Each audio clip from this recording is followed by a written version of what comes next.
pieteicos uz viņu, un tā es un strikti nokļuvu kontrolēt, lai viņa tiktu saglabāta autentiska. Disciplīna tomēr ir vairāk vērsta uz Kas ir dārglietas un gradzeni, jebkas, rakstīja mani draugi, kas ir bijuši uz to retrītu. retrīts. Kas tad tas ir? Tā patiesībā ir telpa, kurā mēs sastopam sevi, kurā mēs strādājam ar sevi. Jo, redz, ikdienā dažkārt ir kaut kādas lietas, kas mūs ārpusē novērš no paša galvenā, no sastapšanās ar sevi un darba ar sevi. Mēs esam Apziņas espreso. Es Inga. Un es Edgars. Sveiciens visiem! Čau! Podkāstu sērijā Dzīves garša šodienas tēma bija Pasanas retrīts – personīgā pieredze. Un šodien es uzrunāju tevi, Edgar, jo tikko pavisam nesen tu biji 10 dienu Vipasanas retrītā. Fantastiski. Saki man, kas bija tas iekšējais pamudinājums, kāpēc tu to izvēlējies un piedalījies šajā retrītā? Mums jau nav noslēpums, ka mēs ar tevi esam bijuši daudzos retrītos, un šis retrīts bija tāds, kā man aprakstīja mani draugi, kas ir bijuši uz to retrītu. Viņš atšķirās no visa tā, ko es līdz šim biju darījis. Un es jau sen zināju par Vipasanas retrītiem, bet no nostāstiem. Un tie sākotnēji nostāsti, ko es biju dzirdējis, es tā kā nevarēju īsti saprast, kāda nozīme, kāds rezultāts, kāda jēga tam retrītam ir. Un tad man bija tāda veiksmīga tikšanās šī gada pašā sākumā, kur man pirmo reizi izskaidroja tā, ka es saprotu, šī ir lieta, ko es noteikti gribu pamēģināt. Es uzreiz pieteicos uz viņu, un tā es nokļuvu šī retrītā. Vai ir kaut kas, ko tu sagaidīji no tā retrīta? Jā, bez šaubām. Tātad, pirmkārt, viss sakrita. Es pagājušajā gadā pašās beigās saņēmu certifikātu somatiskajā coachingā. Un tas, kā man izstāstīja par šo Vipasanas retrītu, tur ir ļoti daudz tieši meditācijas uz sava ķermeņa skenēšanu. Faktiski tā ir bāze, caur ko darbojas šī meditācija. Man uzreiz saslēdzās, šis ir tas, ko es tieši tagad pētu, kas ir tieši pa manu līniju, kas man interesē. Es domāju, šis noteikti ir man, es momentāli pieteicos, un ļoti veiksmīgi arī tiku uz šo te retrītu. Ko es sagaidīju? Principā es ar nolūku nepētīju, kas un kā notiek tajā retrītā. Es zināju tikai galvenās vadlīnijas, bet bez šaubām, ka man, kā jebkurā situācijā, man iezagās kaut kādas savas cerības, kaut kādas savas vīzijas, kā tas varētu notikt. Man likās, ka es tur tā forši apgūšu kādu jaunu meditācijas tehniku, kur es, iegūšu kaut ko sev pilnīgi radikāli jaunu, jo tāds man iespējas bija radies. Tātad es bagātināšu savas iespējas praktizēt kaut ko jaunu, kaut ko interesantu, ko es apgūstot varēšu arī citiem mācīt, un tas tā baigi forši sasaistījās ar somatiku. Tu domāji, kur tu varēsi padalīties ar savām sajūtām, padalīties ar to, ko tu pieredzēji. Un tad kāds noklausoties, noskatoties, arī varbūt iedvesmosies.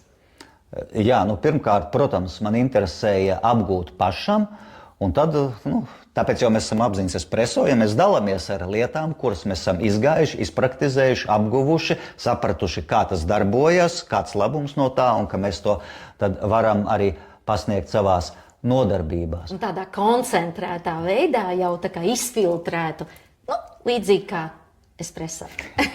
Un bez šaubām man bija arī kaut kādi tādi kā uztraukumi pirms tam, kā tur būs, jo es biju dzirdējis, ka tur ir ļoti nopietnas fiziskas slodzes, un kā tur būs ar to sēdēšanu cauru dienu. Tā kā man bija gan noteiktas cerības, gan zināmas bažas, bet tā vēlme piedalīties kaut kādā tādā retrītā un apgūt jaunas tehnikas un iziet cauri kaut kam tādam, jā, nu tā man bija daudz lielāka par jebkurām šaubām, man nebija negribēšanas šaubām vai neziņu vai tur kaut kādiem uztraukumiem. Nē, tādu man faktiski nebija, kas varētu man liekt šo izmēģināt. Gal galā retrīts ilga 10 dienas. Mums jau vienā stundā dzīvē var ļoti daudz kas notikt. 10 dienas tas tiešām ir daudz. Turklāt telpā, kurā tu līdz šim neesi tā kā bijis, ja mēs runājam par fizisko telpu, ja par savu, tad, protams, tur ir kaut kas absolūti bezgalīgs, ko mums ir iespējams iepazīt. Tad saki man, ar ko šis retrīts sākās? Pastāsti, varbūt padalies par ēdināšanu, gulēšanu galu galā, jo, retrītos tas mēdz būt specifiski. Un pats svarīgākais, kas man, piemēram, interesē, teiksim, kaut kādi ierobežojumi, iekšējie noteikumi. Jā, tātad retrīts notika Latvijā, tepatās pavisam netālu Siguldas pusē. Ļoti labi iekārtota vieta, svaigi viss saremontēts, tā visa guļamvieta, dzīvošanas telpa, labā kvalitātē, kas man patīkami pārsteidz. Un tur varēja braukt gan ar savu transportu, gan ar sabiedrisko. Protams, tad sabiedrisko tad ar kājām jāiet. Es braucu ar savu mašīnu, es piekļuvu, var teikt, pie paša tā retrītu centra, tur atsevišķs parkings, kurā tu noliec mašīnu, un tad tu dodies uz reģistrāciju. Mēs bijām kaut kādi zem 50 cilvēkiem, tātad apmeklējums bija milzīgs, un tu tā sākumā skaties, te tāds cilvēks, te šitāds, tur kāds, kurš jau tā kā ir iekārtojies, jau tur saulītē sildās gaida, kad varēs tur sākt to retrītu. Cits vēl tikko atnācis, nezinu kur, meklē kaut ko, es tā kā arī nezinot devos uz to reģistratūru, un tad reģistratūra attiecīgi sākumā tur jāizpilda anketa, kur tu norādi, ka tu piekrīti visiem tiem noteikumiem, un tur tiek uzskaitīti kaut kādi 10 noteikumi, kam tu piekrīti. Un tev ir jānodod visas savas mantas, visi savi gredzeni. Tātad nedrīkst būt nekādas dārglietas, nekādas rotas lietas. Tātad, teiksim, es šādus te savu, kā tas saucās, rokas sprādzi atstāju vispār mājās, nemaz neņēmu līdzi. Arī laulības gredzenis bija jānoņem. Tātad pilnīgi viss, kur sava loģika, lai tev nekas nenovērš tavu uzmanību, lai tu šī retrītā pievērsies tikai un vienīgi tam, ko tev dod šī retrītā. Man, principā, tā loģika daudz gadus atpakaļ noteikti būtu nepatikusi, jo, lūk, man tur ir savi apsvērumi, ka man tur ir tāds gredzens, vai tur man ir šitāds atribūts, vai tāda ķēdīte. Šeit es jau braucu ar nobriedušu pārliecību, ka tas ir pareizi. Ja es gribu apgūt kaut ko pilnīgi jaunu, nezināmu sev, tad man vajag tā kā atstāt mājās visu, kas neatiec uz šo jauno, kur nevelk manu bagāžu, nevelk manas izpratnes, kaut kādas pieķeršanās pie, atribūtikas, rituāliks vai vienalga kā, kas mums pat, laulību gredzens, arī tas ir rituāls, arī tas ir atribūts, kurš, apzīmē to, ka es esmu saistīts ar, teiksim, ar laulības saitēm. Un tur savukārt tās 10 dienas mani veltītas tikai praksēm, nedomājot ne par intīmām attiecībām, ne par savu ģimeni, ne par bērniem, ne par otru pusīti, ne par jebko, kas man saista ar iepriekšējo dzīvi. Tur es tā kā ieeju iekšā pilnīgi jaunā vidē, un tur man ir tikai šīs prakses. Kā tas dibinātājs šīs prakses mums tur video uzrunā, pirmajā reizē tā arī pabrīdinājums, ka jūs esat nonākuši cietumā. Izklausās drastiski, bet tā loģika, jā, un principā daudz kas bija līdzīgi, kā tu nonāktu ļoti ierobežotos apstākļos. Es tieši klausoties gribēju teikt, ka viss ir saprotams par nepieķeršanos un tā, ja tu lietas praktizē, tad to saproti, bet tā pašā laikā tiešām tie kaut kādas ārējās darbības, viņas tiešām kaut kur ļoti līdzinās, ka mēs labi, nav bijis sakars ar cietumu, bet tās pašas filmas, kādu paskaties, kur nodot pirms tam mantas, jā, un arī tur visu iepaku, iesaiņu, un tu jau sajūtās ieeja, ka tu ārprāts tagad ej uz cietumu, jā. Tur bija tā, jā, ka tu nodod visas savas mantas, tu nodod visas savas makus, tur dārglietas, kas ir dārglietas, gredzeni jebkas, jā, kas tev ir svarīgs, visas naudas, tu nodod mašīnas atslēgas, un tu principā tanī brīdī ne tikai noproti, tu skaidri apzinies, ja tu esi to visu nodevis, ka tu uz savu mašīnu tiec tikai tad, kad viņi tev iedos to atslēgu. Un tu esi faktiski atkarīgs pilnībā no tā, ja tu gribēsi aizbraukt, tu esi atkarīgs no tā, vai viņi tev tās atslēgas un tavas mantas atdos vai neatdos. Tas ir par tiem ierobežojumiem, jā? Tas ir par tiem ierobežojumiem, tas ir pašā sākumā jau. Tātad tur jau pēc tam sekoja vēl diezgan daudz citu ierobežojumu. Tad ierobežojums, ko es biju absolūti pieņēmis, man tas bija pilnīgi ok, tas bija par ēšanu. Bet tas arī bija uzreiz visur norādīts aprakstos. Ēdiens ir veģetārs, tātad nebūs ne gaļas, ne zivs, un praktiski nebija arī piena produktu ar nelieliem izņēmumiem. Tur bija sviests, vēl kaut kas bišķītiņi, bet viss bija gatavots, ja es pareizi sapratu, tad arī bez piena. Bet jāsaka tā, ēdiens bija ļoti kvalitatīvs priekš šāda retrīta. Viņš bija pietiekams, varbūt izņemot vakariņas, kuras bija ļoti minimalistiskas, kur prasījās. Jā, tur tēja un auglis, tur ābols vai banāns kaut kāds. Tas bija par maz man pierastajam režīmam. Turklāt tas bija ļoti agras tās vakariņas. Viņas bija, man liekas, 5:30 vakarā, un pēc tam viss līdz nākamajam rītam tev nebija nekā vairāk.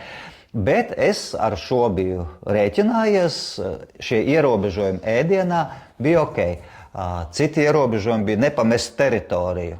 Sākumā man likās, jā, ok, saprotams, bet tad, kad es tur jau pastaigāju pa to teritoriju, ka es sapratu, cik viņa ir neliela, un tad tas bija ļoti tāds triggerējošs moments jau pirmajā dienā, ka es saprotu, ups, man šeit būs jāsēž un es ārpus šitā te nožogojuma vispār nedrīkst kājas spērt, tas sāka riktīgi spiest uz smadzenēm. Jā. Un cits ierobežojums uzreiz, kas bija, tas bija skaidrs dienas režīms. Mums bija celšanās 4 no rīta, un laikam 10 vakarā bija jābūt gaismām jau izslēgtām, bet, teiksim tā, ja 4 no rīta nebija, tas bija reāls izaicinājums piecelties, tad, teiksim, aiziet gulēt līdz 10, tas bija tik vienkārši, jo tu vienkārši atlūzi. Šie bija tie sākotnējie ierobežojumi, tātad tu visu nodod, un tu dodies, tev ir noteikti istabiņu, kur tev attiecīgi saliek ar cilvēkiem, dažiem, ar ko es tad pavadu to laiku kopā. Visu to retrīta laiku. Tātad, Ja es pareizi atceros, vēl viens ļoti būtisks ierobežojums bija, jūs nevarējāt sarunāties? Jā, un tas arī bija uzreiz pateikts, ka no 1. līdz 9. dienai ieskaitot, tad mēs atbraucām 0. dienā vakarā, un tad, laikam, jau tādā vakarā jau mums sākās tā klusēšanas prakse, jā, un to mēs nevarējām, tātad mēs nevarējām runāt, nedrīkstējām sarunāties savā starpā 9 dienas. Mēs drīkstējām sarunāties ar menedžeriem, ja kaut kāda praktiska nepieciešamība, un mēs drīkstējām sarunāties ar skolotāju, kurš vadīja to retrītu. Tātad, ja viņam uzdeva jautājumus konkrētus par savām praksēm, tātad atbildēja uz viņa jautājumiem, kā iet, tātad, ja runājies ar skolotājiem, nebija obligāti varēja nerunāties. Jā, te man arī uzreiz ir jautājums, kas tad bija tie, kas vadīja to retrītu? Tie bija kādi vietējie, tie bija kādi ārzemnieki, jo šobrīd arī tas ir ļoti populāri. Un patiesībā, kas vispār ir tas, kas varētu vadīt retrītu skolotājs? Jo ļoti būtiski, kas vada retrītu, jo patiesībā no tā, no šī skolotāja vai mentora vai vadītāja ir ļoti, ļoti atkarīgs, kā izvērtīsies tas viss pasākums. No viņas zināšanām, no pieredzes, no reālas prakses. Jā, šeit tā struktūra bija ļoti skaidra, ļoti strikta. Tā tad ir galvenais skolotājs, kurš neizveidoja, bet turpināja pa savu pārmantojamības līniju no saviem 2 vai 3 iepriekšējiem skolotājiem pārņemt to šo praksi, bija pasanas praksi. Šis, kurš viņu izplatīja arī Eiropā, viņam uzvārds Goenka. Man liekas, ka tas bija uzvārds. Un viņš bija tā kā galvenais. Viņš ir jau aizgājis viņā saulē 2013. vai kaut kā ap to laiku. Un viņam ir ļoti daudz video ieraksti, kur viņš visu šo kursu vada caur video ierakstiem, un tie tika laisti tur gan audio veidā, gan video veidā. Tātad mēs tā kā redzējām, kāds viņš izskatās, viņš tā kā mūs uzrunāja, un principā ar to tika radīta zināma klātesamības sajūta. Tad bija viņš pats bija no Birmas un pārņēma šo no Indijas nākušo tradīciju, un tad viņš dzīvo Indijā. Es tur līdz galam nesapratu tos visus, teiksim, kā viņš tur, kuras tautības un kur viņš tur, bet, starp Birmu un Indiju, tātad viņš visu laiku tur pārvietojās, un tur viņš arī apgūtās prakses, un pēc tam pasniedz gan vienā, gan otrā vietā. Tas bija tas tā kā galvenais, bet, protams, viņu mēs varējām tikai klausīties un dzirdēt viņa video un audio ierakstus. Nākamais līmenis ir, tā kā es saprotu, laikam viņa paša apstiprināti rietumu skolotāji, kuri ir izgājuši un apguvuši to praksi tādā līmenī, ka viņi jau var darboties kā skolotāji. Pasniedzēji, jā, viņi saucās skolotāji. Un viņi ir tie, kuri, piedalās lielākajā daļā prakšu retrīta laikā, un viņi, kuru nepieciešams pasaka kaut kādas atslēgas frāzes, tā kā, pat nevar teikt, ka vada uz vietas, vada tas tā kā pirmlicējs, bet tie skolotāji tā kā ir klātesoši, un tad tu vari runāt ar viņiem, uzdot viņiem jautājumus ārpus, teiksim, retrīta sesiju laikiem, tad individuāli. Un tad ir trešais līmenis, tie ir vietējie menedžeri. Tie visi bija no Latvijas, kuri vairāk kārtoja praktiskas lietas un sekoja, lai strikti un negrozāmi tiktu ievērotas visas prasības, visa kārtība. Jā, tā kā turēja ļoti stingru disciplīnu. Un tai skaitā vienu lietu, kas man godīgi sakot pārsteidza, es biju sagaidījis, šī bija viena no manām tā kā neapzinātām gaidām, kura tur izpaudās. Un tas ir saistīts ar tavu iepriekšējo jautājumu par klusēšanas praksi, kas principā man klusēšanas prakse bija baigi ok.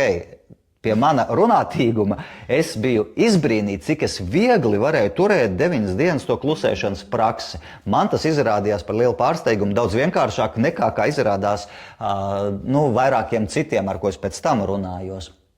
Kaut gan man bija sajūta, ka viss jau bija kaut kādā 5. 6. dienā tā iegaiši, ka pēc tam jau 9. kad drīkstēja runāt, nebija tā, ka uzreiz spruka vaļā. Bija pat tā, ka sākumā tu tā kā drīksti runāt, bet tāda sajūta, vai tev vajag vispār runāt, ko tu tur vari daudz pateikt, tad pamazām, protams, atvērās.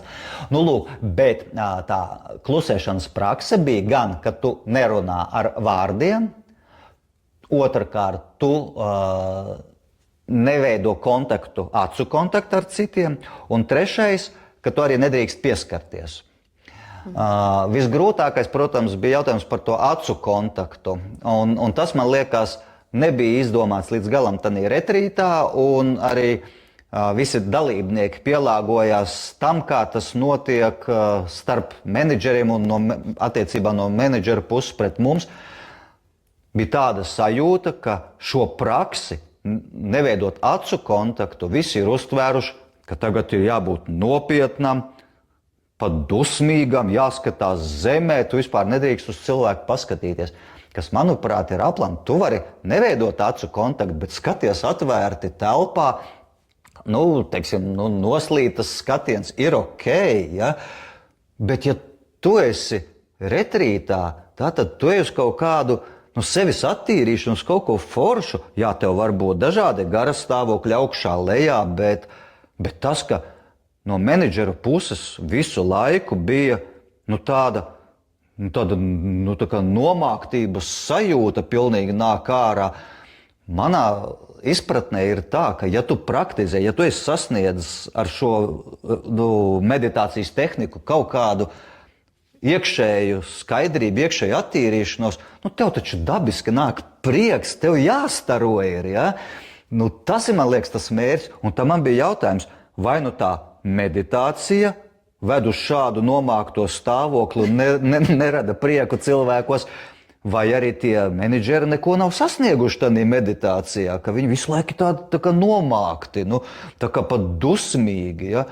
Nu, tas man bija pilnīgi nesaprotami. Varbūt trešais variants, ko es nevaru izslēgt, protams, ka varbūt viņu visas struktūras un prakšu loģika ir taisīt nopietnus pat drūmas sejas izteiksmes, jo nu, tas ir nezinu, kaut kādu apsvērumu pēc, lai palīdzētu dalībniekiem arī tā kā novērsties no viss. Bet šis man bija totāli nesaprotams, tas bija pilnīgi pretēji tam, kā es redzu cilvēkus, kuri ir sasnieguši kaut kādu iekšējo tīrību, jo tie visi skolotāji, ko es pirms tam biju sastapis, kuri ir tiešām sasnieguši ļoti daudz ar savām meditācijām, viņi pat veido vai neveido acu kontaktu, viņi visu laiku staro, no viņiem nāk pozitīva aura, ka tev pat nevajag viņu acu kontaktu, ka tu pat blakus esot, tu jūti, ka no viņa plūst pozitīvisms.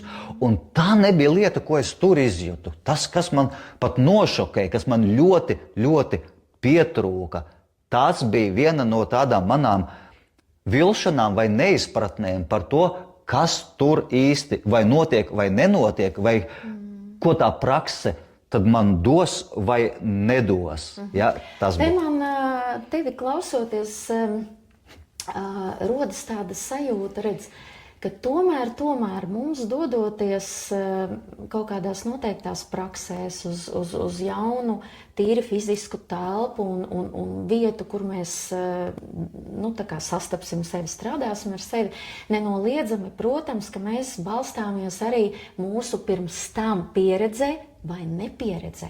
Ja? Un viss trakākais ir tad, ja mums nav šīs pieredzes, ja? Un mēs kritiski neizvērtējam situāciju, neprotam novērtēt, cik mēs esam tam gatavi. Teiksim, ja ir kaut kāds apraksts dots vai kā, cik šīm praksēm, vai arī izvērtēt, kas ir tie pasniedzēji. Ja? Jo redz, piemēram, ja tu stāsti par šajā gadījumā par tiem, kas lielākoties jums saskarsme bija tieši ar tiem, kas disciplīnu turēja. Ja mēs runājam par to, mēs tomēr esam ļoti daudz retrītos kopīgi bijuši, un tāpēc arī tā kā varu šajā diskusijā tīri par to redzējumu par retrītu kā tādu runāt. Tad, jā, tie, kas uztur disciplīnu, tie parasti, viņiem nav nosacījums, ka viņiem ir jābūt kaut ko sasniegušiem. Viņu funkcija ir tātad noturēt šo disciplīnu, ja? Bet nenoliedzami te nostrādā tā tava pirms tam pieredze, ja? Ka tu esi sastapis šos tiešām reāli ļoti, ļoti augstas realizācijas sasniegušos skolotājus, ja? Un retrītu laikā viss tomēr tiešāk tā saskarsme, kā būtu it kā jābūt, ja jau vada, vai ne, tevi tajā ceļā, tomēr ar šiem skolotājiem, kas tiešām ir skolotāji. Jo skolotājs tā ir visa būtība. Uz ko, kur tu redzi to rezultātu, tai konkrētajai praksē. Un pareizi tu teici, ja, ka tad, kad tu uz viņiem skaties, tu visbiežāk viņus sastopi, un viņi tev tā kā demonstrē, un tu esi neizpratnē, vai tad tas būs tas rezultāts, ko es sasniegšu, un tas galīgi nav tas, ko tu gribi. Ja? Un jā, ja par skolotājiem runā, tad droši vien, ka ir svarīgi saprast, ka visi nav skolotāji. Galīgi nav. Ja? Un skolotājs tas tiešām ir tas, kas iemieso jau šo praksi dzīvē un parāda to rezultātu. Un tu saproti, un saskarsmē viņš tev vada visu retrītrēkā. Bet tā tad es saprotu, ka šeit tā struktūra bija veidota tā, ka skolotājs ir tas, kurš vispār reāli viņa kā dzīve nemaz nav.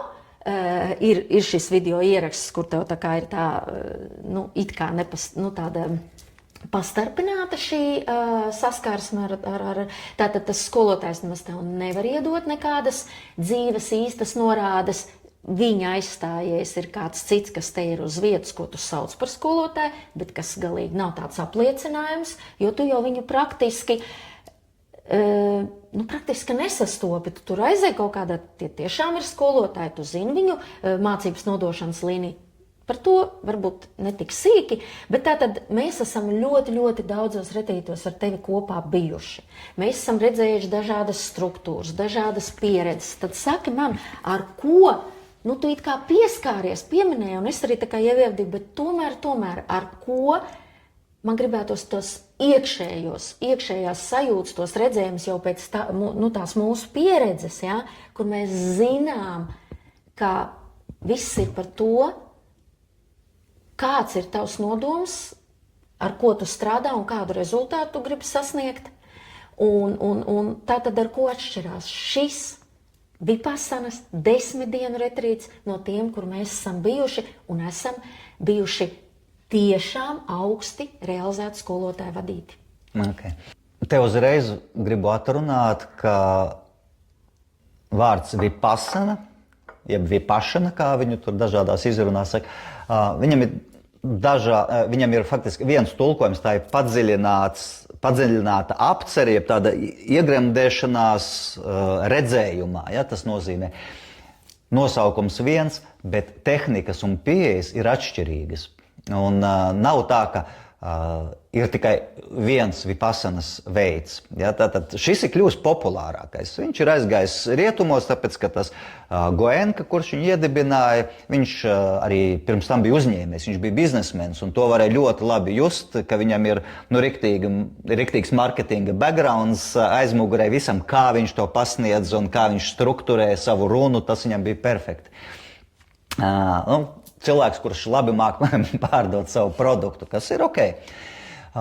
Bet ir dažādas Vipassanas. Ir šī vispopulārākā un zināmākā, visiem asociējas, dzirdot vārdu Vipassana, ar šo retrītu veidu.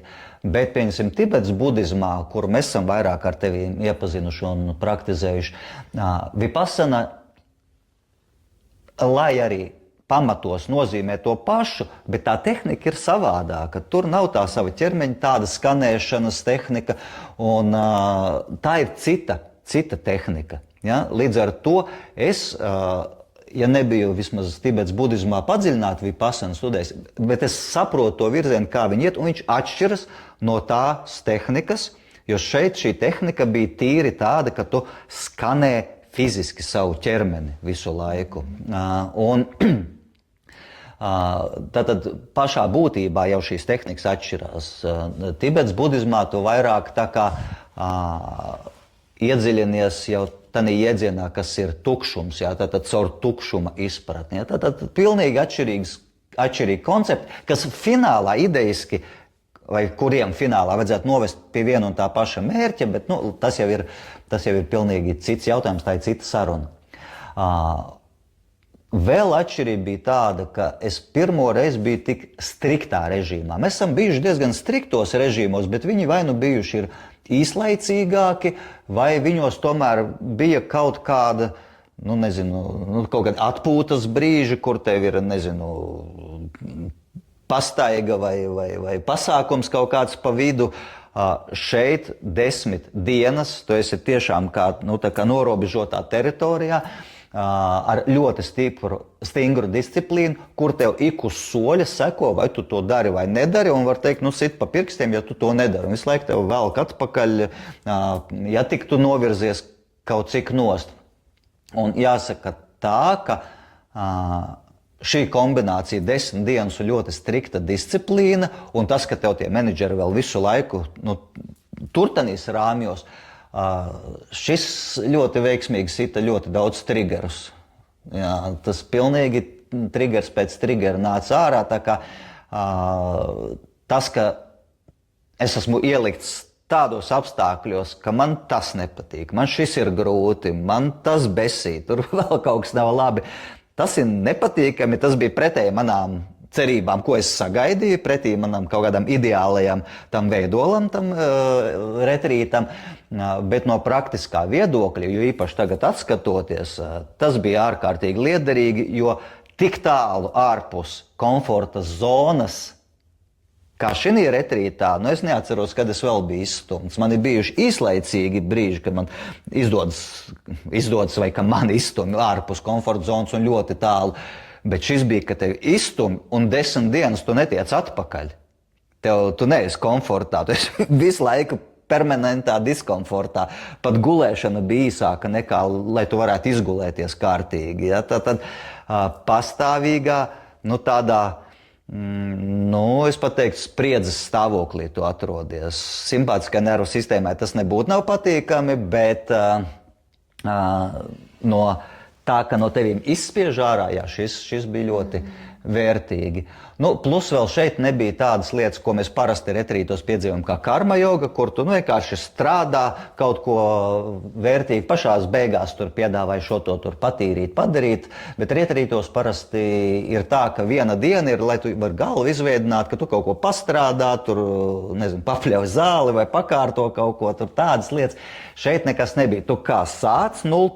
dienas vakarā, tā līdz faktiski 11. dienas priekšpusdienai rītam, tu esi ļoti stingrā režīmā, un šis bija kaut kas savādāks. Jā, jo, redz, ja mēs runājam par to pašu karma jogu, tad lielākoties retrītos, kā mēs arī to piedzīvojām, tā ir nepieciešama, lai sabalansētu visu to režīmu, bet tai pašā laikā, lai nav tā, ka tagad mums ir dota nedaudz atslodze prātam no tā it kā trigerējošā stāvokļa, bet tai pašā laikā ļoti liederīgi un apzināti, kur mēs vienalga uzkrājam šos nopelnus. Ja? Nevis vienkārši tur noguļam un respektīvi bezjēdzīgi. Tātad katrs mirklis ir ļoti apzināti un jēdzīgi pavadīts, bet ārkārtīgi sabalansētas. Savukārt šeit tev klausoties, izskatās, ka disciplīna šeit ir domāta, vismaz tikusi izvērsta, kā ārkārtīgi strikti noteikumi, kā nepārtraukta spriedze, kā nepārtraukts tāds nervu sistēmas uzbudinājums, kur tu esi visu laiku kaut kādā sasprindzinājumā. Manā izpratnē, un tā kā mēs esam bijuši retrītos, tad lielākoties disciplīna tomēr ir vairāk vērsta uz iekšēju. Disciplīna, jā, tā ir kopsumā ir noteikumi, un tu jau apzināti ienākot retrītā, tomēr viņus, saprotot, kāda ir noteikuma, tu viņus arī ievēro, ja? Bet tā gluži, ka tev ir nepārtraukti kaut kāds sasprindzinājums, īsti nē. Mēs tomēr esam tādos retrītos un tādās praksēs bijuši, kur ir uz līdzcietību, labestību, mīlestību, uz tādu cilvēcisku kvalitāšu izstrādi, ja? Caur tādu cilvēcisku arī to vidi un tādu izpratni par to. Un ja disciplīna, tad tā ir tikai lietu tā kā kārtība, nevis tādas nenormāls sasprindzinājums. Ja?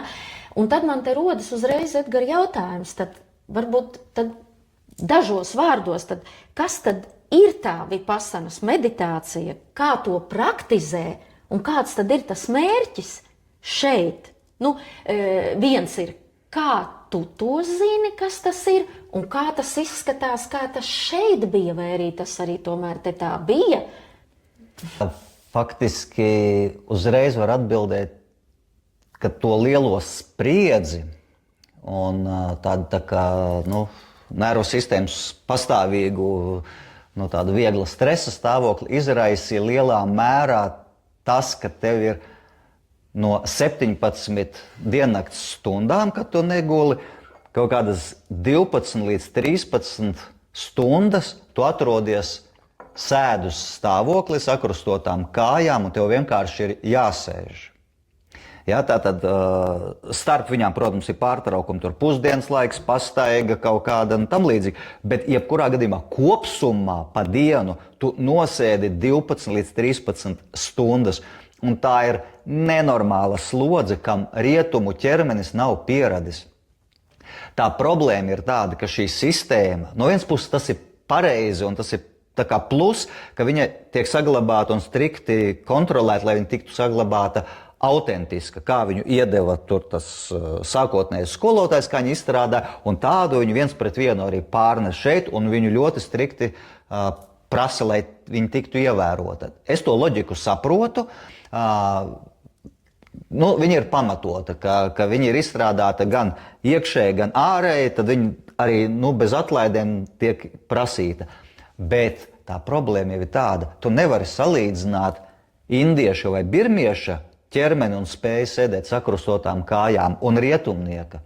Pat tie cilvēki, kas rietumos ar jogu nodarbojās, reti kurš spēja tik daudz stundas nosēdēt. Mums tur bija dažas meitenes, kuras tā pa gabalu redzēja. Mums, starp citu, vēl viens ierobežojums, mums bija pilnīgi šķirti vīrieši un sievietes, un vistuvākais bija kaut kādi 3 metri mums tanī prakšu un meditācijas zālē, bet dzīvojām un pastaigu laukumi bija pilnīgi nošķirti.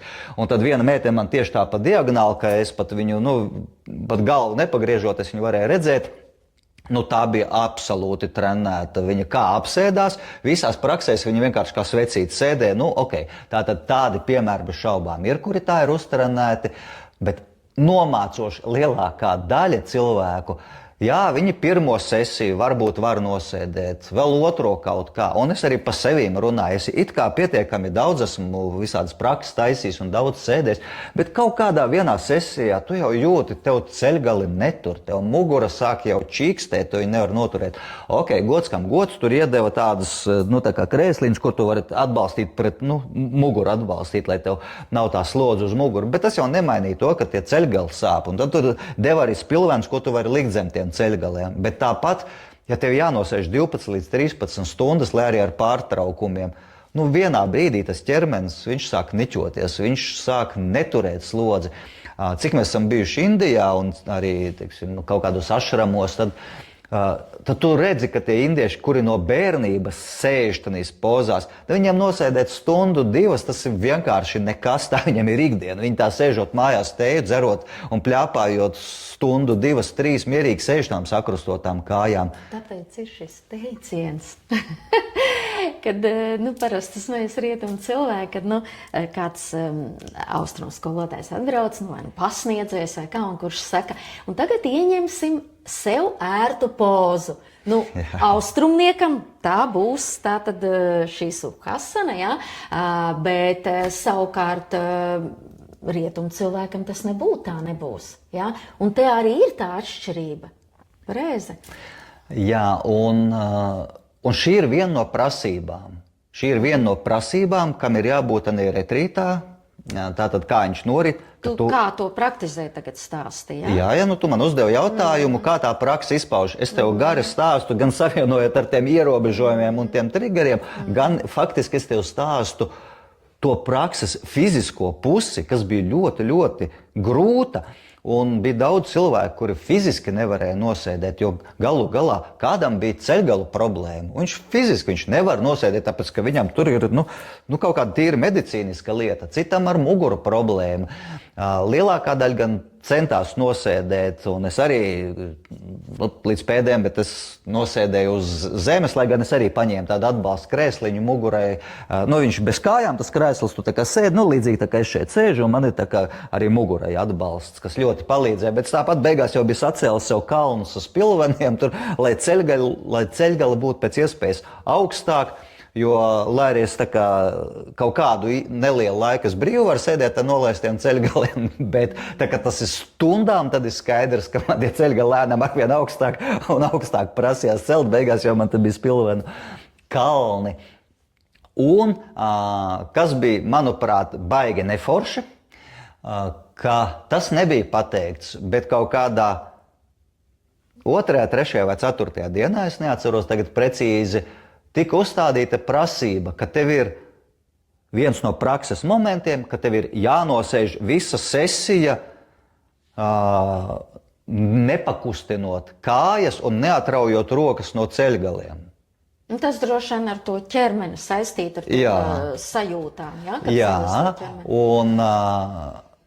un tas bija reāli neizdarāms. Un, tur gods kam gods. viņi vadījās pēc veselā saprāta. Viņi saprata, ka nevar prasīt, jo vairāk kā puse nevar bez kāju pārkārtošanas vienkārši fiziski nosēdēt. Vai nu tad visiem jāiet sēdēt uz krēsliem, vai nu jārēķinās, ka cilvēki tāpat to nevarēs izdarīt. Un arī man bija tā, ka jau kaut kādā dienā es vienkārši nevarēju. Tur bija sesijas, kas bija stundu, to vēl principā varēja, bet arī ne visas reizes uz beigām jau vienkārši nevarēja. Bet bija, kur sesija ir pusotru stundu, kuras fiziski nevarēja nepārkārtot. Nu, tur jau bija tā, ka tu vairs ne par kādu meditāciju nedomā. Tu vienkārši domā, kur tev to kāju likt, ja? Un tas zaudē visu pašu būtību zaudē, ka tu nevis koncentrējies uz to, ko darīt, bet uz saviem sāpošiem ceļgaliem, jo tu neko nevari izdarīt. Ja? Tātad tas bija diezgan neforši, ka tas nebija ierakstīts sākotnējos noteikumos, ar ko cilvēkiem būtu normāli jārēķinās. Un es pēc tam par šo, kad runāju ar cilvēkiem, par šo cilvēku bija sašutuši, ka nepateikts un tev uzliek kaut kādu jaunu ierobežojumu. Un tas ir tāds, ko, jā, indieši, protams, ka gana viegli var izturēt, bet rietumnieki nevar. Tas, ka tu nevari rokas kustināt, tas bija starp citu pat diezgan forši. Tādā ziņā forši, kā praksa ziņā forši, jo tu skanē savu ķermeni, tu pārbaudi visas sajūtas visur sev, un ja tev niez deguns, tu vienkārši piefiksē, man niez deguns, un tu ļauj tai sajūtai būt, tu viņu noskanē, tu viņu piefiksē, un tu ej tālāk, un tu viņu sāc ignorēt, un principā tur varēja ietrenēties, ka tiešām, ka tu atmet sajūtas tanīs ķermeni daļās, uz ko tu nekoncentrējies, un koncentrējies tikai uz tām, nu tātad uz kurām tu tanī brīdī strādā un fokusējies. Lai arī mums teica, ka arī sāpes ir viena no sajūtām, tātad, ja tev sāp ceļgali, ļoti labi, tātad to var piefiksēt, lūk, ka tev sāp, tu ļoti vari labi sakoncentrēties uz to. Bet tā problēma jau ir tāda, ka tu vari sakoncentrēties tikai uz to un ne uz ko citu, un tu mēģini koncentrēties uz citu, bet tā sāpes tev pārsit, ja, jo viņas ir pārāk intensīvas, ja, tad tā ir ķermenis uzbūvēts. Vai tev neradās sajūta, man vismaz klausoties pilnīgi noteikti tāda rodas, ka šī viena no ārkārtīgi izteiktām problēmām, par ko mēs arī itin bieži izsakot savu viedokli un nebaidoties par šo izteikt viedokli skaļi savos storijos apziņas espreso, ka itin bieži mūsdienās jau pavisam, es teiktu, kritiski tiek uzskatīts, ka tikai tad, kad tu šausmīgas ciešanas piedzīvo, tikai tad tu kaut ko vari sasniegt, vai arī tikai caur kaut kādām tur tiešām nežēlīgām ciešanām, vai arī vienkārši ciešanām. Ja? Tad, manuprāt, šajā gadījumā, pareizi tu teici, tu vienkārši novērsies no paša galvenā, no prakses, jo tu jau esi tikai ciešanās. Tavs viss ķermenis ir pārvērties par vienu ciešanu kamolu. Vai tev neradās tāda sajūta? Jā, tāpēc, ka es tādas lietas vienmēr ņemu vērā, un arī, ja mēs grupās vai cilvēkiem kaut kur strādājam, un es skaidroju, kā darīt, es saku, skaties uz to gala mērķi, ja tu nevari nosēdēt tā, atbalsties pret sienu, ja tu vēl nevari, kaut vai apgulies, un ka nav tur obligāti pareizi jāsēž, lai tu kaut ko sasniegtu. Nē, tu sasniedz prātā. Tavam prātam, principā, nav tik liela atšķirība, kādā pozā tu sēdi. Tavam prātam ir atšķirība, ko tu dari ar savu prātu, kā tu viņu attīri, kādas prakses tu veici. Ja? Tas ir tas primārais. Un vēlreiz atgriežos. Ja to dara indieši, kuriem nosēdēt nav problēmas, tas ir viens stāsts. Ja to dara rietumnieki, un mums bija cilvēki, kur varēja redzēt, ka viņi vispār nav praktizējuši pirms tam sēdēšanā, viņiem tā prakse vispār nestrādā tā kā tiem indiešiem, kuri apsēžās dabiski sēž, viņam vispār nav problēma ar to. A te rietumniekam viņam parādās tās problēmas, kuras šī praksē nav paredzētas. Tur tā problēma. Bet tad ir jautājums, kāds tad tai praksē gal galā ir mērķis? Vai tiešām tikai caur ārkārtīgiem triggeriem, ciešanām, sāpēm, ierobežojumiem, nomāktības, nesaskaras, ne caur vārdiem, ne caur skatienu? Tad kāds ir mērķis šai praksē, vipassanai? Pats mērķis ir ārkārtīgi saprotams, cēls un ļoti, ļoti tālējošs. Faktiski gala mērķis ir apskaidrība. Ne jau retrīta laikā. Protams, ka kurš tad 10 dienu laikā var sasniegt apskaidrību? Izņemot, ja tu esi pirms tam ļoti daudz uzpraktizējis. Bet tāds mērķis šai praksei kopsumā, jā, patiesībā viss prakses līdz tam ved, bet tomēr ir taču kaut kāds konkrēts mērķis konkrētām praksēm. Vipassanai, es saprotu, tur ir vismaz 3 dažādi ilguma līmeņi tiem retrītiem. Un tas, uz ko es biju, tas bija visīsākais 10 dienas. Ir vēl kaut kāds, man liekas, 20 ar kaut ko dienas, un vēl ir 40 ar kaut ko, vai 45 vai kaut kā tā dienas. Ja?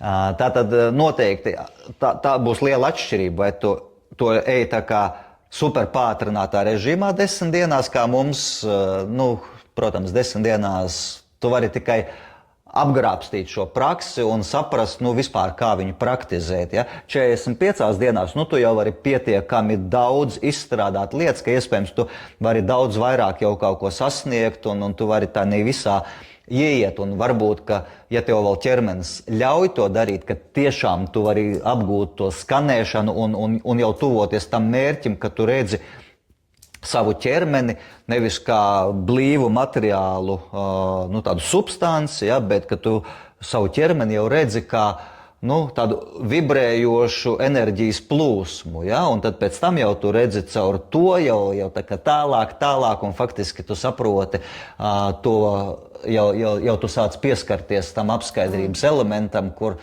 tu redzi jau absolūto realitāti, nevis tikai nosacīto realitāti, kurā mēs dzīvojam. Tas ir tāds ļoti augstas kategorijas, ja, bet tu man pavaicāji par to gala mērķi. Jā, tā ir tā apskaidrība, ka tu redzi nevis visu sadzīviski, bet tu redzi kā absolūto realitāti, ka tu saproti, ka viss nav tikai blīvs, bet viss ir daudz sīkāks nekā pat atomu līmenī. Vienkārši mūsu redzējums mums ļauj lietas redzēt caur mūsu maņu orgāniem, redzēt, uztvert tādā trīsdimensiju telpā, kā mēs uztveram, bet bez šaubām mēs no fizikas zinām, ka visas lietas sastāv no atomiem, savukārt atomi principā ir tur vēl no sīkākām daļām, un beigās tas viss ir enerģija. Tas absolūtās realitātes redzējums, tas ir, ka tu visu redzi tādā jau gala stāvoklī, un ka tu vairs saproti, ka tas, kas notiek ikdienišķi, jā, tā ir mūsu dzīve, mums viņa ir svarīga, bet ka tā ir tikai un vienīgi nosacītā realitāte. Ja? Ka absolūtajā realitāte principā nav nekādu mūsu problēmu, mūsu cepšanos, ka viss ir vienkārši viena tāda ļoti, ļoti sīku daļiņu plūsma vai kaut kas tam līdzīgs. Ja? Bet tas ir pilnīgi cits redzējums, un to nevar iegūt ne 10 dienās, ne 45. Bet šī retrīta laikā tu vari apgūt to tehniku, to metodi, kā tu pēc tam ikdienā praktizējot, tu vari arvien tuvoties tam stāvoklim, tai absolūtās realitātes izpratnē. Ja? Tātad, bet nezaudējot bez šaubām nosacītās realitātes esamību, klātesamību, jo tie, kas aizlido absolūtā realitāte, ka viss sastāv no atomiem un man nošpļauties, vai maniem bērniem ir ko ēst vai ne, piedošana, tā, protams, nav praksē. Redz, retrītos parasti izstrādājas kaut kādas mūsu iekšējās programmas, jebkurā gadījumā, viena vai otra veida retrīti. Un te man interesē, tāda dzīve interese parādās, vai tev bija kaut kas, tava konkrētā pieredze, kaut kas, kas tev, kaut kāda programma izstrādājās, vai tu vismaz viņu tā kā uzķēri, ja, un saprati, kur ir tas vai ne, vai ir kaut kas jauns, ko tu gal galā par sevi atklāji, ja, un vai bija kaut kas, kas tevi kaitināja vai trigerēja? Bez šaubām. Man liekas, ka tā visa retrīta koncepts ir uzbūvēts tāds, kurš vienu normālu rietumu cilvēku nevar netrigerēt. Ja? Tā tad jau no pirmās dienas, kad es sapratu, ak, Dievs, man būs jāpavada 10 dienas šī ierobežotajā telpā, mani jau trigerēja. Un faktiski šis man bija pirmais retrīts manā dzīvē, kur man bija tādi up and downs, ja, tātad augšā lejā, tik ļoti. Tad pirmajā dienā, jau pirmajā, tātad 0. vakarā mēs iebraucām, un pirmajā pilnajā dienā, kur mēs cēlāmies 4, kaut kā mēs bijām aizgājuši ap 1:30 gulēt tikai, un mēs vispār nesapratuši kaut kādas brokastis, paēdām, tur kaut kādas prakses, viss prakses, principā pirmajā dienā cīnījos ar neaizmigšanu. Ja? Tātad man pirmā diena vispār bija tāda, ka tev iemet tādā režīmā, ka tu pat vienkārši nesaproti, kas ir. Tur bija triggers pēc triggera. Un es tikai zinu to, ka pirmajā dienā, jau sākot no dienas vidus, gan pastaigu laikā, gan pat jau prakšu laikā es sēžu un saprotu, nē, man te nav ko darīt, es esmu pilnīgi ne tur nokļuvis, šis galīgi nav man un es to vispār neizturēšu. Tad otrajā dienā es tomēr saprotu, oi nē, šī ir tomēr tik vērtīga lieta, šeit es varu gan sevi pārbaudīt, gan es iegūšu, tā prakse ir ļoti, ļoti interesanta. Viņa tiešām bija interesanta. Trešajā dienā atkal pilnīgi lejā. Līdz tam, ka nē, tomēr visu šitam metu rokas, visu braucu projām.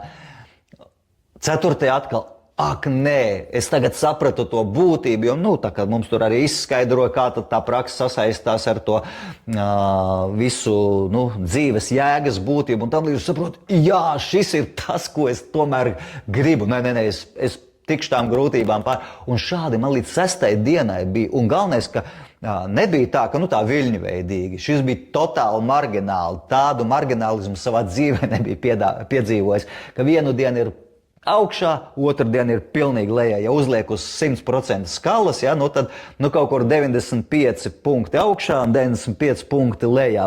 Tā krita, 100 nē, 100 tad visas tur visai projām. Ja?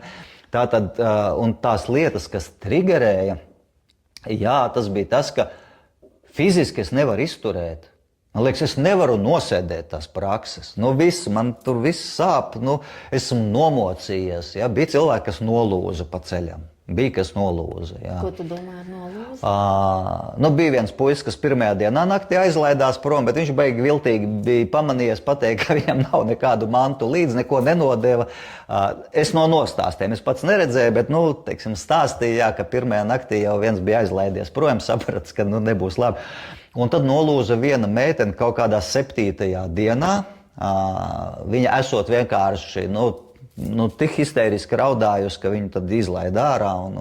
Bet bija daudzi cilvēki, kuri arī pēc tam dalījās, kur tiešām man tas cilvēks reāli to teica. Ja? Tā tad nebija, ka es kaut kur dzirdēju, bet kur reāli, un tas nebija viens cilvēks, kur teica, ka nevis vienreiz gājuši teikt, ka viss, atdodiet manas atslēgas, es braucu prom, bet bija tādi, kur vairākas reizes, 3-4 reizes, ja, kur jau bija plānojuši, ja tur būs vēl viena pilīte, visi jau plānoja bēgšanas maršrutus, kā viņi bēgs, kā viņi ies uz policiju, tur, jo nedeva atslēgas, nedeva makus atpakaļ, un visādi pierunāja, pārliecināja, un kaut kā viņiem izdevās tos cilvēkus pārliecināt, ka viņi no viss atdodiet manas mantas un atslēgas, es braucu prom, tomēr palika.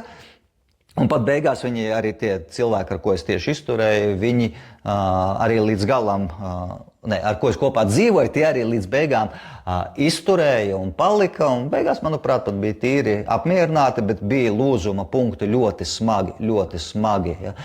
Un tas bez šaubām izraisa gan kaut kur dusmas nāk ārā, un kaut kāds vai aizvainojums, vai totāla nepieņemšana. Starp citu, arī man bija tā, ka man pilnīgi negaidīti izšāva tādas vēlmes, kuras es sen nebiju piedzīvojis. Ja? Tātad tas bija ļoti interesants triggers. Neiešu detaļās, ja? Bet bija tā, ka es biju ļoti izbrīnīts, un baigi interesanti, ka tieši tanī vakarā, tanī sesijā mums teica, šī diena bija speciāli tam, lai jums izsistu kaut kādus triggerus, tātad tas ir pilnīgi normāli, šī prakšu diena ir tā, kurā jums var parādīties dusmas, aizkaitinājums, skaudība, jebkādas citas emocijas vai ļoti spēcīgas vēlmes, un man tieši tās spēcīgās vēlmes izsit ārā. Ja? Un tad, kad šitā sakrīt, un tā bija tā diena, man liekas, tā bija 3. diena, kur man bija totāli lejā, un vakarā man šo pasaku, un es saprotu, ak, Dievs, kā šīs prakses izrādes strādā, un tad man 4. diena atkal bija totāli augšā. Ja? Tad, ļoti liels marginālisms, ļoti spēcīgs. Nu, labi, bet tad man ir jautājums, kāds tad bija lielākais iegūms tev no šī retrīta? Ieguvums, principā bija daudz ieguvumi. Galvenais ieguvums bija tas, ka es pārliecinājos par savām spējām, par savām robežām. Tātad es redzēju, kur beidzās manas komforta robežas, kas mani triggerē, kas man, teiksim, kur es spēju elastīgi pieņemt, kuros gadījumos es varu normāli reaģēt uz situāciju. Un tas parasti izrādījās tad, ja es pirms tam biju šos noteikumus pieņēmis, akceptējis, lai cik grūti nebūtu, un ka manas gaidas vai iztēle par to, kāds tas ierobežojums būs, ka viņš sakrita ar to, kāds būs dzīvē.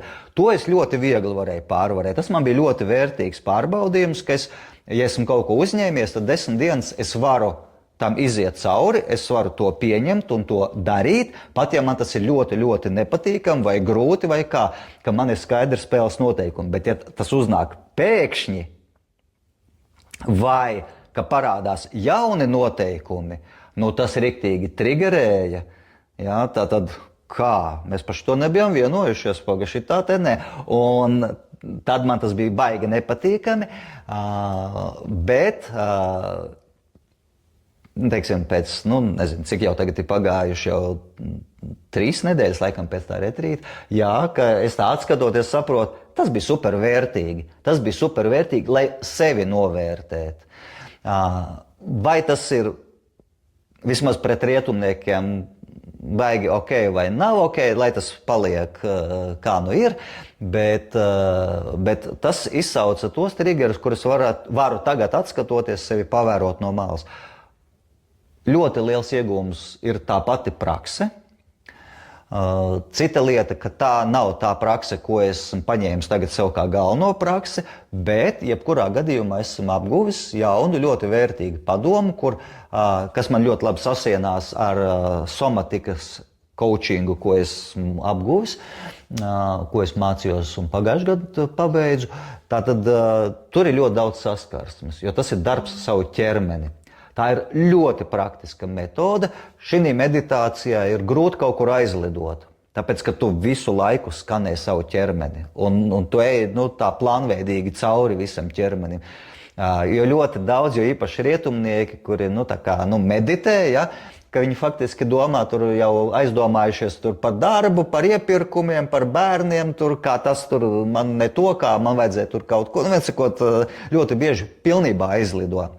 Šī praksē ir visai grūti aizlidot. Ok, aizlidot vienmēr var, bet šī ir prakse gana koncentrēta, ļoti praktiska, un viņa tev visu laiku tā kā tur pie zemes, tu nekur neaizlido. Ja? Tā tad ļoti, ļoti vērtīga.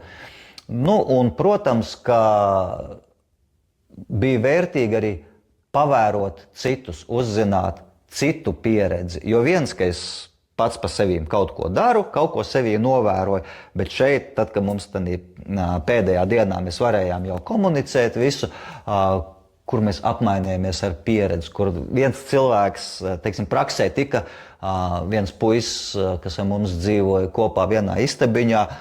Ja tiešām viņš sasniedz to, ko viņš stāsta, tas ir apbrīnojami, tas ļauj ticēt, ka pat ļoti īsā laikā var šī praksē ļoti daudz ko sasniegt, ka viņš brīvi pilnīgi skanēja savu ķermeni vienā plūsmā cauri, kas man neizdevās. Man izdevās tikai tā kā iet pa punktiem cauri. Ja?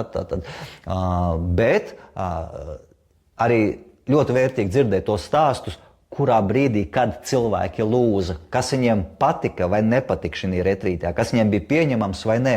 Tas man veido to kopainu, kas ļauj saprast, kādi var būt retrīti, kādi var būt ierobežojumi, kādi var būt triggeri un ko viņi mums nozīmē. Ja? Tātad varbūt pat vairāk par to pašu tehniku, kura tiešām ir forša, varbūt pat noderīgāk bija tieši redzēt tos triggerus, ko man sit ārā un kā es reaģēju un kas ir manas vājās vietas.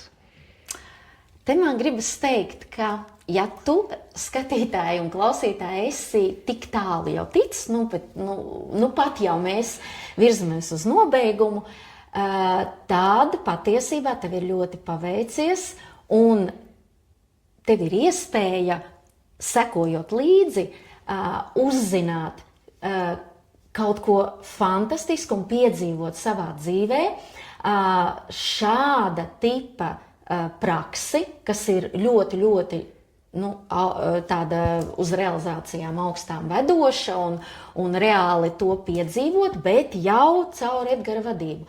Jo redz, kas ir, ja drīkst piebilst, tad Edgars tomēr ir tas, kurš iet visām praksēm ārkārtīgi apzināti un ļoti atbildīgi, pieiet jebkurai praksei. Un kā šeit, ja teiksim, viņš stāsta par savu kolēģi, kurš arī tā kā istabiņas biedru iet šim, un viņš jau tur var sasniegt ko, un kā viņš var skenēt sev to ķermeni un tam līdzīgi. Tad cilvēks koncentrējas konkrēti uz sevi un dara šo darbiņu. Tad Edgars gan pats ar sevi strādā, gan līdztekus vēro, kā tas notiek apkārt, un kā citiem ir reakcijas, un kādas, un attiecīgi to visu izanalizē, lai šo visu varētu arī dalīties ar tevi, lai izprastu, kurā posmā, kā tu jutīsies, kā tev vislabāk palīdzēt, kur tevi atbalstīt, kur tevi iedrošināt, un nepielietojot šo ārkārtīgi drastisko un pieņemto kaut kādu, teiksim, to, it kā disciplīnu, tomēr turoties šajos konkrētajos norādījumos, bet jau pielāgojot absolūti mums rietumu cilvēkiem, bet neatkāpjoties ļoti būtiskos tātad pieturpunktos, kas šo praksi nenovērš no šīs prakses, un tomēr tu esi tās prakses ietvaros, tā kā jums ir ļoti paveicies, sekojiet līdzi, un viss turpināsies, jo mēs šobrīd gatavojam retrītu programmu, bet tas jau ir cits temats. Un tad noslēgumā, Edgar, man ir jautājums, vai tu ieteiktu citiem piedalīties tieši šāda veida retrītā, 10 dienu vipassanas retrītā, šādā izpildījumā? Jā, tu vari piedalīties gan 10, gan 20, cik, gan 45. Tātad tās iespējas ir dažādas. Latvijā, saprot, tiek organizēti tikai 10 dienu, bet tu vari braukt uz Šveici un Vāciju un vēl kaut kur ir. Zviedrijā ir centri, tātad viņi centri pa visu Eiropu ir. Vai es iesaku? Ieteikšana, protams, ir ļoti nepateicīga lieta, jo katram ir savas spējas, savas vēlmes, savas intereses. Es padalījos ar savu pieredzi, vai teikt, ka viņa man bija 100% pozitīva vai 100% negatīva, nekādā gadījumā nevar, jo kā jebkurā lietā ir savi plusi, savi mīnusi. Taču, ja tu esi gatavs iziet kaut kam tādam, visu, ko es pastāstīju šī sarunā, un ja tu esi drošs, ka tu gribi to, un tu esi gatavs tiem ierobežojumiem, tām fiziskajām grūtībām, kur ļoti smags iekšējs darbs notiek, jo tev kaut kādā brīdī tev faktiski griež visu iekšā uz ārpusi, kad tu saproti visu, tu dodies prom, tev šis vispār nav pieņemams. Ja tu esi šo ņemot vērā gatavs tam visam iziet cauri, tad es saku, jā, ja tev ir mērķis apgūt vienu tiešām nesliktu tehniku, ļoti interesantu tehniku, un ja tev viņu vēl ir cerības, ka tev viņa izdosies, tad bez šaubām, tad es noteikti to iesaku mēģināt, bet ja tu šaubies, tad paklausies vēl, savāc vēl informāciju, pārdomā pamatīgi, parunājies ar kādu, kurš ir bijis un turpina, un ideālā variantā parunājas ar kādu, kurš ir bijis un nolēms, ka viņš nekad tur kāju nespers, un tad izdara savus secinājumus. Jo šis nav viennozīmīgi atbildams jautājums. Šis nekādā gadījumā nav vieglais pasākums. Plus vēl rēķinies to, ka tev visādā veidā mēģinās piedāvāt pēc tam iesaistīties. Un es nezinu, kas notiek pēc tam, kad cilvēks iesaistās, bet katrā gadījumā izvērtē to, ka tev piedāvās, tagad tu jau esi old student, tagad tu vari nākt vēl mums uz tādām nodarbībām, tu nāc mums šitādā grupā, un tad tev ir tur jākalpo, un tev jādara šis. Tātad izsver visus aspektus. Vai tu nāksi uz vienu reizi, vai tas tev ir tā pavilcis, ka tu esi gatavs, lai kas būtu, tur paņem šo praksi par savu dzīves praksi, jo tu sajūti un notici, ka tu ar viņu var tiešām sasniegt apskaidrību, un tev ir vienalga, vai tu esi tur to praktizē viens, vai tu esi kaut kādā tur organizācijā, kurā tev ir strikti noteikumi un kārtība un prasības, un kur tev acīm redzot, ja tu esi tur par riktīgo iekšā, būs visai grūti soli pa labi vai pa kreisi izdarīt. Bet, ja tu tam visam esi gatavs, tad tu vari iegūt ļoti daudz ko. Vai kā minimums, tu uzzināsi par daudziem saviem iekšējiem triggeriem, kurus sēžot komforta zonā ikdienā, tu varbūt pat nekad neatklāsi sevī. Tātad, ja tu to visu gribi, go for it. Ja tu neesi drošs, labāk bija tāds teiciens, ja šaubies, atturies, savāc informāciju un pieņem izsvērtu lēmumu. Un nekad tik nopietnā un sarežģītā, un es teiktu fiziski grūtā un mentāli grūtā pasākumā nekad nezaudē kritisko domāšanu. Kritiski izvērtē, vai tu tur piedalies, vai tu to varēsi izturēt, un ja tu esi iekšā, tad kritiski vērtē visu, kas notiek, pieņem to, ko tu esi gatavs pieņemt, un iziet tam cauri tad. Vai arī nedari to. Jā.